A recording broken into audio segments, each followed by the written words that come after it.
ये बात हर भारतीय अपने दिमाग में लिख ले। अगर हमें सुपर पावर बनना है तो एक रूल फॉलो करना होगा, जहाँ से जो मिल रहा है बिना कंप्लेंट किए उठा लो, क्योंकि इसी ने 1945 में अमेरिका को सुपर पावर बनाया और इसी अप्रोच ने यूएसआर को गिरा दिया। और आज यही रूल भारत ने अप्लाई किया है अमेरिका के साथ एक बड़ा डिफेंस पैक्ट करके। क्या ये डील भारत के लिए एक मास्टर स्ट्रोक है या फिर हम अमेरिका के ट्रैप में फंस रहे हैं? आज की वीडियो में हम सिंपल शब्दों में समझेंगे ये एग्रीमेंट क्या है, क्यों है और इसका भारत के फ्यूचर पर क्या असर पड़ेगा। देखो, 1945 में अमेरिका सुपर पावर बना, सिर्फ मिलिट्री से नहीं बल्कि दुनिया भर से टेक्नोलॉजी और नॉलेज अब्सॉर्व करके। जो मिला ले लिया, चाहे दुश्मन देश से ही क्यों ना हो। चाइना ने भी वही अप्रोच फॉलो, हर न्यू वेपन सिस्टम, एआई टैक, सैटेलाइट डाटा, सब जहां से मिला कॉपी किया और इम्प्रूव किया। लेकिन यूएसआर ने अकड़ दिखाई, हम सबसे बेस्ट है, हम किसी से नहीं सीखेंगे। और इसी एटीट्यूड ने उनका सुपर पावर क्राउन छीन लिया। और अब जब भारत अमेरिका के पास गया एक स्पेशल टेक्नोलॉजी लेने, तो लोगों का गुस्सा देखने लायक। और लोगों के कमेंट आए, अमेरिका हमारा दुश्मन है, क्यों ले रहे हैं उनकी मदद, वो हमें डिपेंड बना देगा। लेकिन सच क्या है? सच ये है कि सुपर पावर बनने की रेस में एक सेकंड भी इम्पोर्टेंट है। जो भी टेक हमें जल्दी स्ट्रॉन्ग बनाए वो लेना ही पड़ेगा, चाहे वो पार्टनर अमेरिका हो या पहले अपोनेंट चाइना। अब समझो ये डील एग्जैक्टली है क्या। एशियन समिट के दौरान भारत के डिफेंस मिनिस्टर राजनाथ सिंह ने अमेरिका के डिफेंस सेक्रेटरी पेट के साथ एक स्ट्रेटेजिक डिफेंस पैक्ट साइन किया है। इसके बाद क्या होगा? अमेरिका अपनी high and military technology, missile, drone system, satellite radar, electronic warfare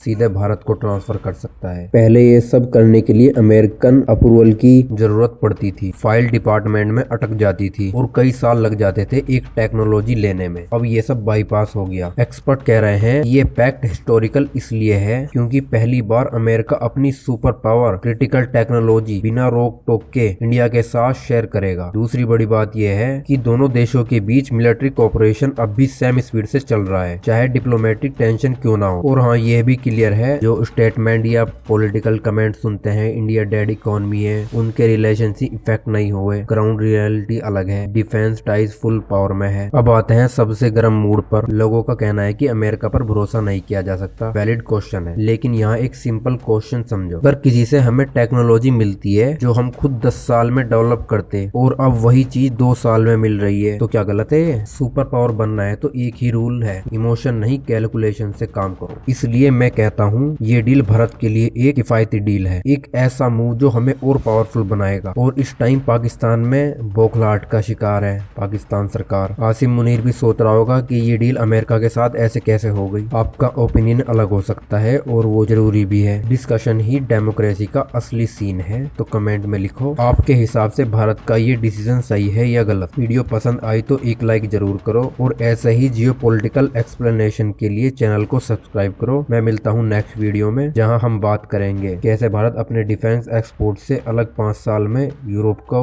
challenge करेगा।